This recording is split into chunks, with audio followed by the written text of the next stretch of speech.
didáctica de la matemática estudia el proceso de transmisión y de adquisición de diferentes contenidos matemáticos. La enseñanza de la matemática tiene como objetivo principal capacitar para el diseño, puesta a prueba, evaluar y reajustar estrategias de enseñanza de determinados contenidos.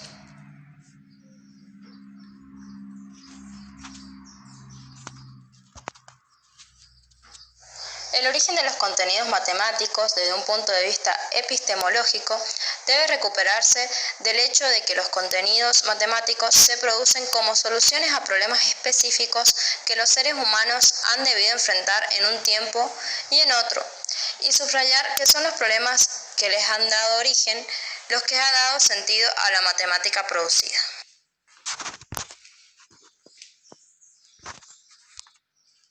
Para ello, cuenta con 3 ejes organizadores, los cuales son los contenidos de la enseñanza, las condiciones de apropiación de los contenidos y los criterios para construir estrategias de enseñanza.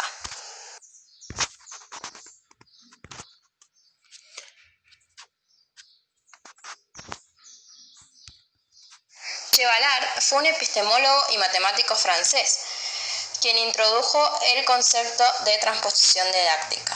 Este dice que un proceso educativo es un sistema didáctico compuesto de 3 elementos: los alumnos, el profesor y el saber matemático. Estos elementos están relacionados entre sí por relaciones didácticas, y este sistema no está totalmente aislado, sino que interacciona con el medio circundante. También establece distinciones entre un saber erudito y un saber enseñado.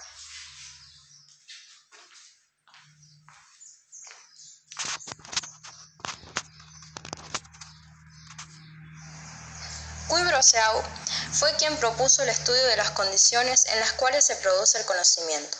El control de estas condiciones permitirá reproducir y optimizar los procesos de adquisición escolar de los conocimientos.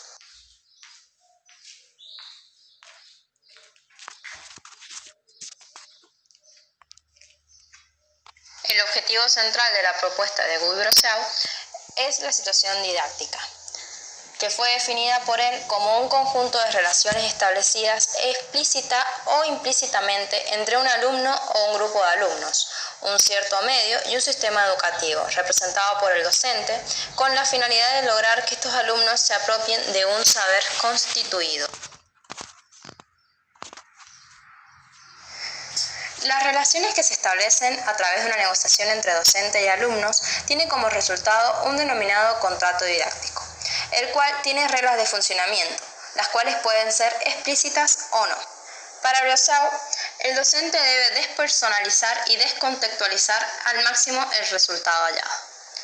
El trabajo intelectual del alumno debe ser por momentos comparables a una actividad científica, por lo que el docente debe en ciertos momentos simular en su clase una microsociedad científica, es decir, proponerle a los alumnos situaciones que ellos puedan vivir y en los cuales los conocimientos aparecerán como solución óptima para los problemas planteados.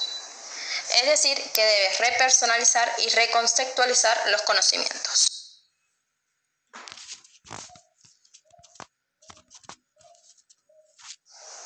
Para organizar una secuencia de enseñanza, Brosseau distingue 4 tipos de situaciones didácticas. La número 1 son las situaciones de acción, en las que se genera una interacción entre los alumnos y el medio físico. La número 2 son las situaciones de formulación, cuyo objetivo es la comunicación de informaciones entre alumnos. La número 3 son las situaciones de validación, en las que se trata de convencer al resto de sus compañeros de la validez de las afirmaciones que hacen. Y la número 4 son las situaciones de institucionalización, destinadas a establecer convenciones sociales. Las principales características de estas situaciones son: los alumnos se responsabilizan de la organización de su actividad para tratar de resolver el problema propuesto, es decir, que formulan proyectos personales. Número 2. La actividad del alumno está orientada hacia la obtención de un resultado preciso, previamente explicitado y que puede ser fácilmente identificado por los propios alumnos. Número 3.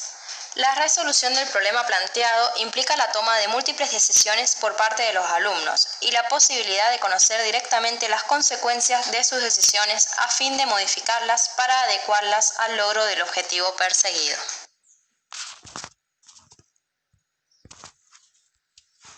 Número 4. Los alumnos pueden recurrir a diferentes estrategias para resolver el problema planteado. Es indispensable que, en el momento de plantear el problema, los alumnos dispongan al menos de una estrategia para que puedan entender la consigna y comenzar la actividad de búsqueda de una solución.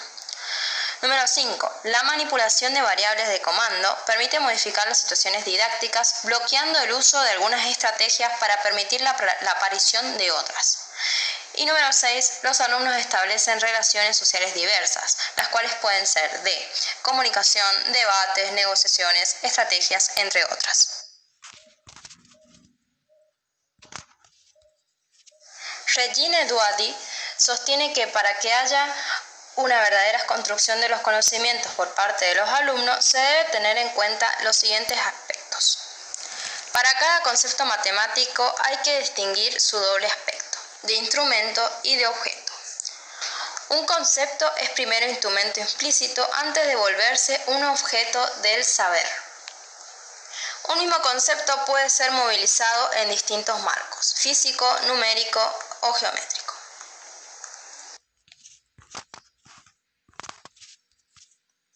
Para cada concepto matemático hay que distinguir su doble aspecto, de instrumento y de objeto.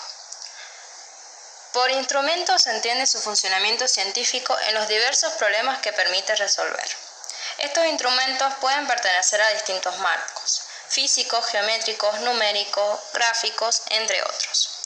Y por objeto entendemos el concepto matemático, considerado como objeto cultural, que tiene su lugar en una construcción más amplia que en la del conocimiento inteligente en un momento dado, y reconocido socialmente.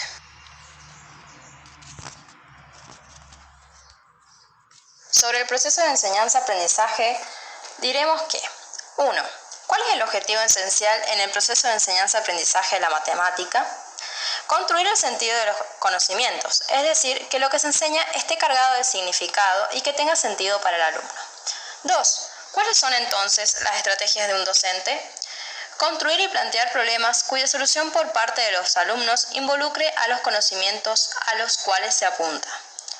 3. ¿Qué dificultades se le presentan al docente? En la disciplina, incluso en el currículum, el conocimiento está formalizado, definido conceptualmente, fuera de situación y se trata de construir situaciones que implican una recontextualización de los mismos. Toda situación a plantear implica un proceso de contextualización del saber, que pone en juego ciertos significados del conocimiento al cual se apunta. En consecuencia, estos aprendizajes son provisorios, relativamente buenos, susceptibles de ser retomados o rechazados para la construcción de nuevos conocimientos. Número 4. ¿Cómo se organiza el proceso de enseñanza-aprendizaje? El alumno trabaja en una situación que es nueva para él, utilizando lo que sabe.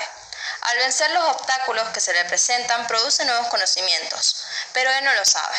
El único que sabe que allí hay algo nuevo, importante de ser recordado, es el docente.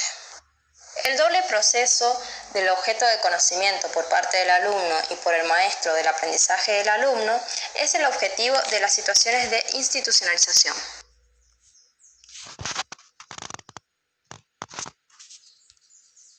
Las distintas dimensiones del análisis didáctico son: número 1. Espacio de problemas vinculados a un concepto. Un primer nivel de análisis exige desplegar, a propósito de un concepto que se desea enseñar, un conjunto de problemas diferentes que este concepto permite resolver. Estas situaciones no deben pensarse como aplicaciones del concepto a aprender, sino como parte constitutiva del mismo. No es pensable que el niño acceda de una vez y para siempre todas las significaciones de un concepto, sino que hay que pensar en un proceso de sucesivas aproximaciones a dicho concepto. Esto se lleva a cabo mediante el modelo apropiativo aproximativo. 2. Las variables didácticas. Existen diferentes variables al diseñar una clase que le permiten hacer previsiones al docente sobre el desarrollo de la misma. Pero también existen otras variables cuyo cambio o modificación produce modificaciones importantes en los procedimientos utilizados por los niños y en la relación que tienen ellos con los conocimientos. Número 3. Posibles procedimientos de resolución.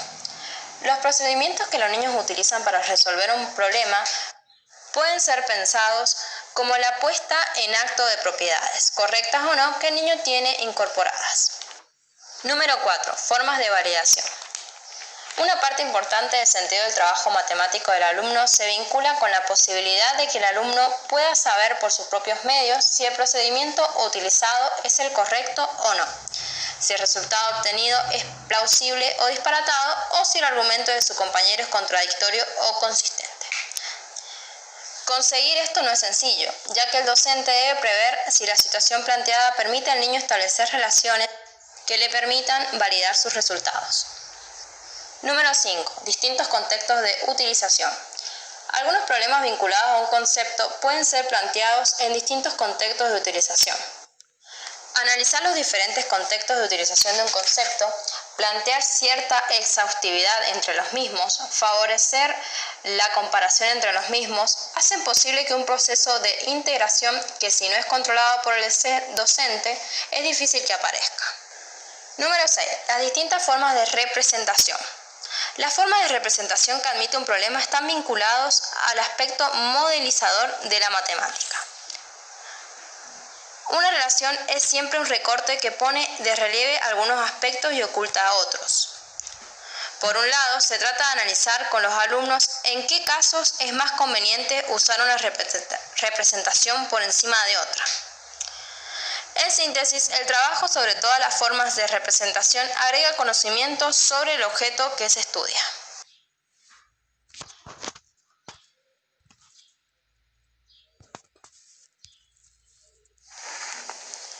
Las operaciones del primer ciclo por Claudia Bloyman. Capítulo 1. Sumar no es siempre agregar, ni restar es siempre quitar.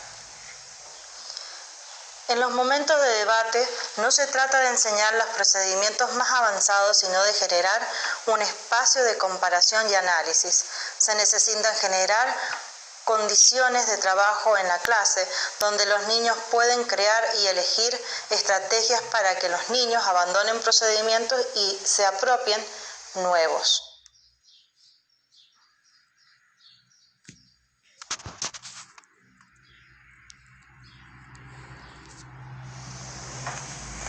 Durante la clase, se deben aprender en la escuela conocimientos para resolver situaciones problemáticas.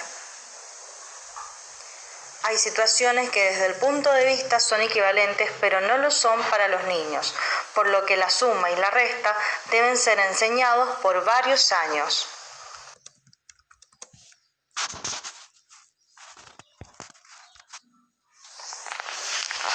El docente no brinda la respuesta correcta, ayuda a los alumnos, se retoma lo planteado por los alumnos, se analiza lo planteado por el problema, se destaca el resultado correcto, se favorece la justificación y finalmente se proponen modos de comprobarlo.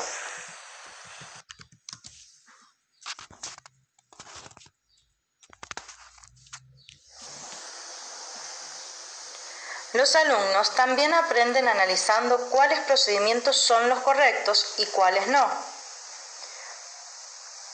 Utilizan varias formas para la misma operación, una fácil y una difícil.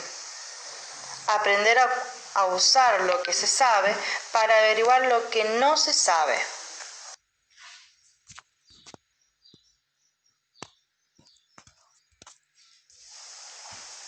Tradicionalmente, la enseñanza de la suma se enseñaba mediante una secuencia de operaciones que iban de una menor a mayor complejidad. Por ejemplo, 1 más 1, luego 10 más 10, luego 100 más 100, luego 100 más 100. La idea era aumentar la dificultad teniendo en cuenta el tamaño de los sumandos, la cantidad de cifras del resultado de las sumas.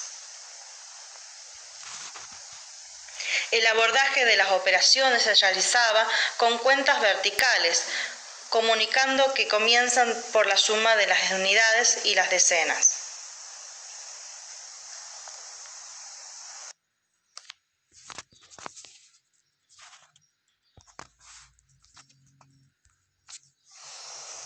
Cambian los problemas, cambian los procedimientos de resolución. Los problemas pueden ser más fáciles o más difíciles. Los problemas fáciles ocupan números más chicos, como por ejemplo, Andrés tiene 7 figuritas antes de jugar y ahora tiene 11. ¿Cuántas ganó? Y difíciles ocupan números más grandes. Los docentes deben de cambiar las estrategias de resolución a los alumnos para lograr un mejor aprendizaje. Partir de situaciones con números pequeños permite a los niños conocer procedimientos de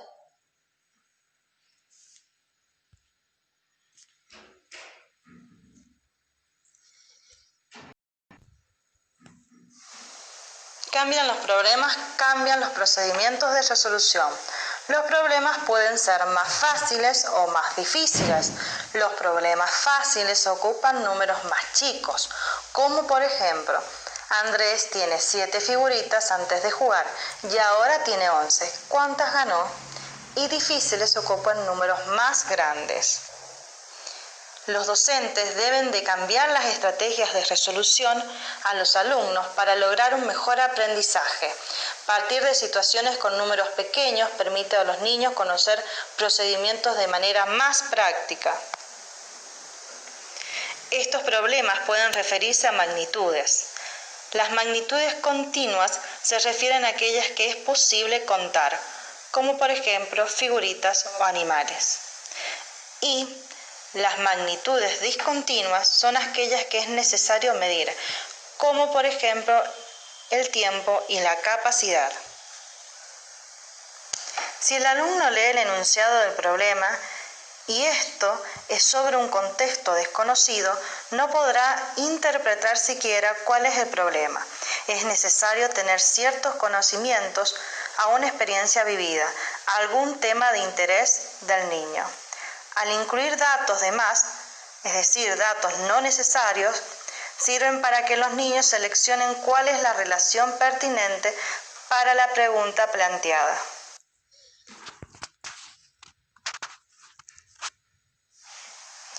En los procedimientos de la resta podemos separar físicamente del conjunto mayor, contar y separar los elementos de la colección menor. También los niños pueden agregar del número menor e ir contando de uno en uno hasta llegar al número mayor. Por ejemplo, 7 menos 5 es igual a 2.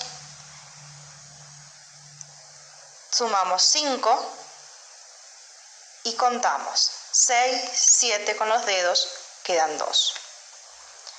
También pueden usar la suma, es decir, recuperar en la memoria una suma o bien tantear e ir probando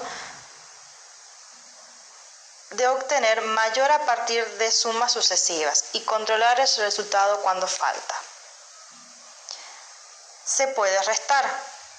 Recuperación directa en la memoria de las restas con resultado conocido o bien apoyarse en una resta conocida para averiguar una desconocida.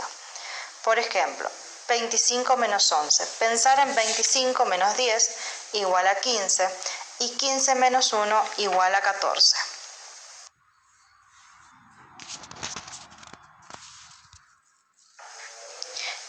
En los procedimientos de la suma, podemos reunir físicamente las colecciones y contar los elementos a partir de 1. O representar las colecciones con ayuda de los dedos y luego contar el total. Por ejemplo, los niños usarían los dedos o palitos. Realizar una recuperación directa del resultado ya conocido. Por ejemplo, 5 más 5 es igual a 10. O pensar en 6 más 5, es decir, 5 y 5 es 10 y 10 más 1 es 11.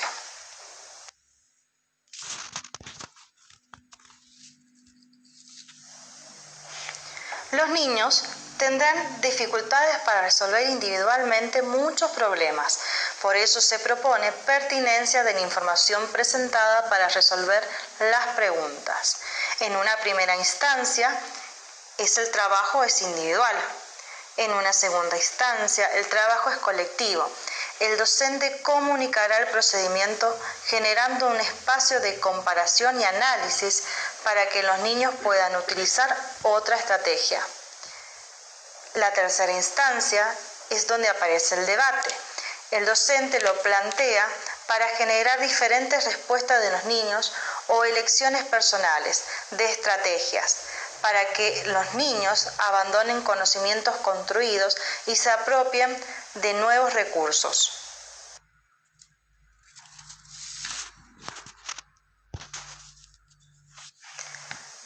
Diferentes estrategias de cálculo para sumas y restas.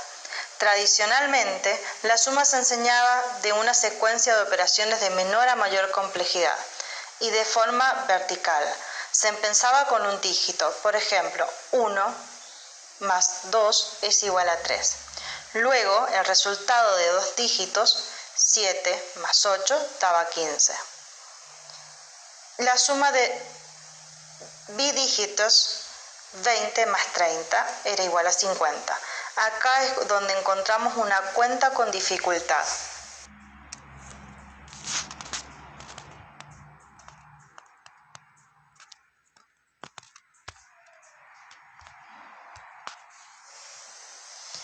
La enseñanza de la multiplicación de los primeros años. Desde primer año es posible ampliar el tipo de problemas que se plantea a los niños, incluyéndolos del campo multiplicativo, aun cuando los niños no hayan aprendido la cuenta de multiplicar. Por ejemplo, calcular cuántas figuritas hay en 8 paquetes si en cada paquete hay 4 figuritas. Los niños de primero y en segundo año, algunos niños no reconocen las diferencias. Por ejemplo, algunos niños sumarán 4 más 8. Otros dibujarán paquetes y luego las figuritas. Otros simplemente harán la suma de 4 más 4 más 4. En tercer año, se esperan que inventen estrategias de cálculo mental escrito con relación a sus saberes previos.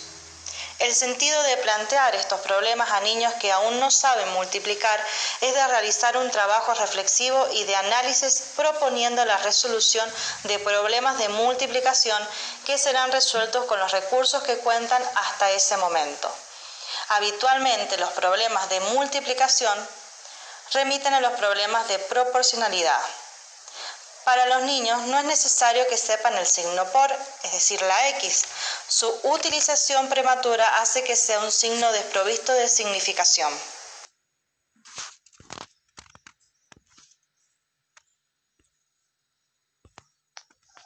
Capítulo 5. La enseñanza de la división en los primeros años.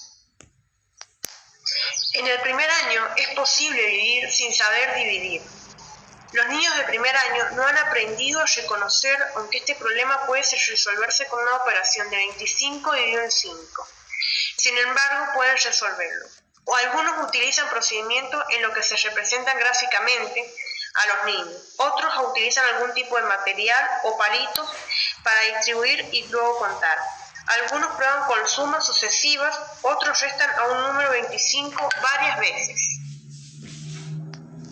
Aspectos específicos de enseñanza de la división en segundo y en tercer grado. Las particiones no siempre son justas, la división no puede significar una partición en partes iguales. A veces sobra, pero lo que sobra no siempre se reparte. Se pueden proponer problemas de reparto en lo que el resto sea 0 y en lo que sea distinto a 0. No es lo mismo repartir que averiguar las partes. Laura tiene 25 caramelos y lo quiere repartir entre sus 3 amigos, en partes iguales. ¿Cuánto le va a dar a cada uno? Laura tiene 25 caramelos y quiere darle 3 a cada uno de sus amigos. ¿A cuántos amigos puede darle?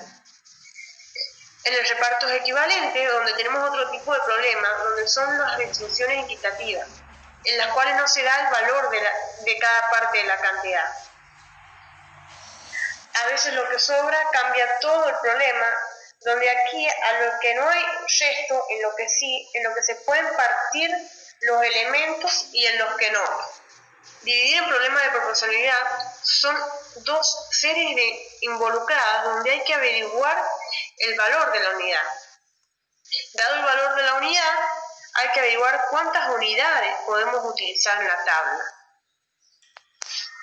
Dividir en problemas de organizaciones rectangulares, donde se utilizan baldosas o cuadritos, donde los chicos podrán resolver las divisiones en lo que hay una organización como espacial de filas y columnas. En los diversos problemas para construir los sentidos de la división, donde el objetivo es que los niños construyan diferentes significados de la división. conociendo tipos de problemas, donde algunos niños pueden reconocer la división fácilmente y otros estarían experimentando más la dificultad. El ministro de Educación, en el artículo número 1, ratifica la disposición número 48 de fecha 16 de julio del 2018, fue emitida por la Dirección de Educación Primaria, considerando la presente norma legal. En su artículo número 2, téngase por resolución de este ministerio, comuníquese, cúmplase y archívese. En el artículo número 5 de la Ley Nacional, donde fija la política educativa y controla su cumplimiento con la finalidad de consolidar la unidad nacional, respetando las particularidades provinciales y locales. En su artículo número 12, Ley Provincial de Educación número 1327, donde promueve la cultura de trabajo, el esfuerzo individual y colaborativo, la creatividad como principio en los procesos de enseñanza y aprendizaje. En su artículo número 1, autorízase la institucionalización del formato provincial de las secuencias didácticas propuesto por el módulo 1 de enseñanza por habilidades y capacidades para obtener competencias.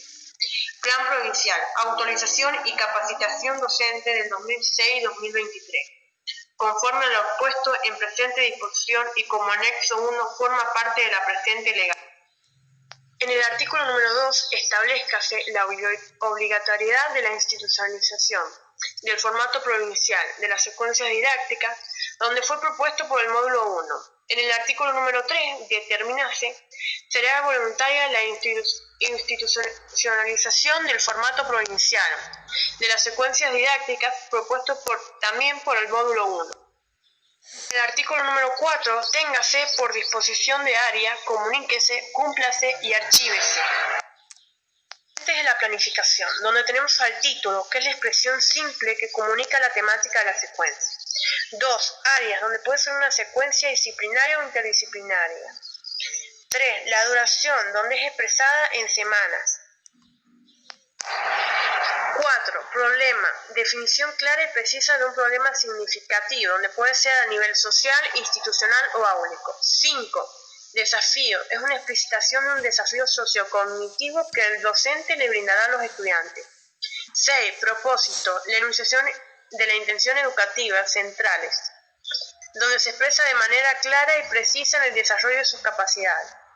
7. Las capacidades, donde se expresan las capacidades generales y específicas para trabajar con los estudiantes. 8. Contenido. Es una expresión de contenidos según el PCI. 9. Actividad secuenciada. Es una formulación clara y precisa en términos de consignas para el estudiante, donde se presentan 3 fases o momentos.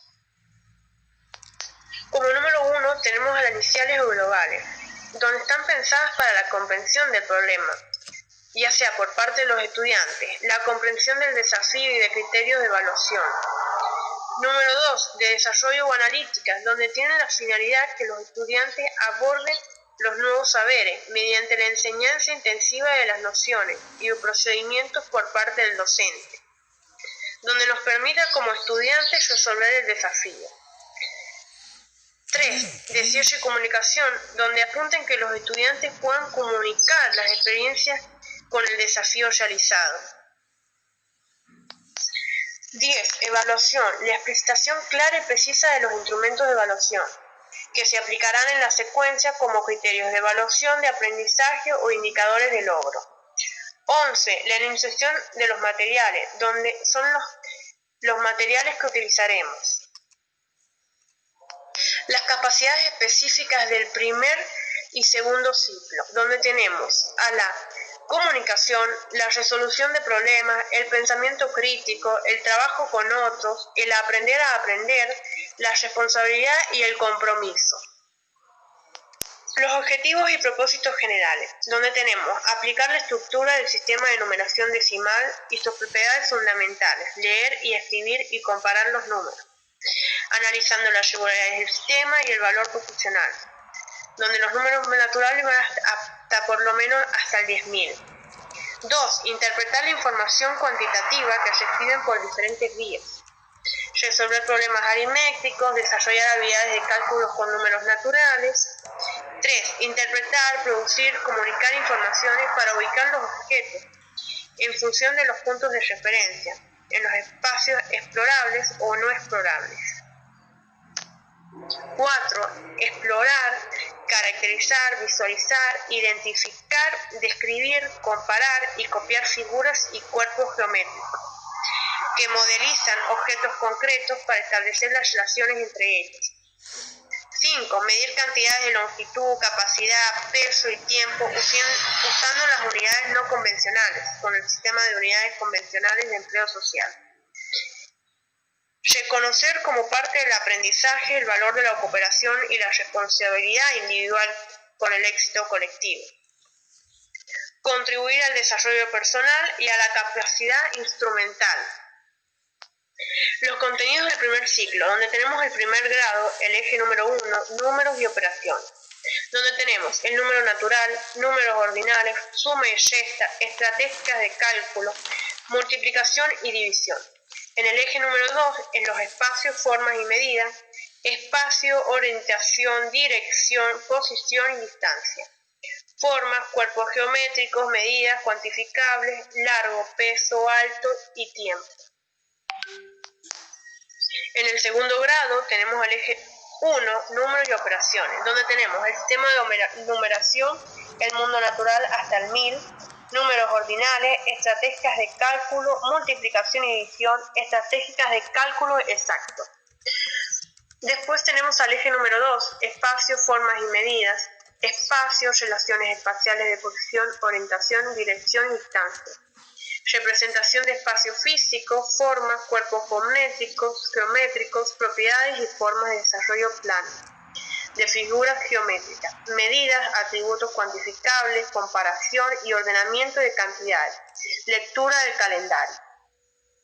En tercer grado, el eje número 1, números y operaciones, el número natural hasta el 10.000, relaciones de mayor, igual, menor. Números ordinales hasta el 10.000, estrategias de cálculo, cálculos mentales, exactos y aproximados. Suma y resta, sus diferentes significados. Multiplicación y división, números fraccionarios, expresiones decimales en contextos cotidianos. En el eje número 2, espacios, formas y medidas. Espacios, relaciones espaciales, lectura de planos, rectas, paralelas, perpendiculares y oblicuos. Formas, cuerpos y figuras geométricas. Nombre y propiedades de los cuerpos geométricos, medidas, atributos cuantificables, comparación y ordenamiento de medidas de tiempo de lectura del calendario.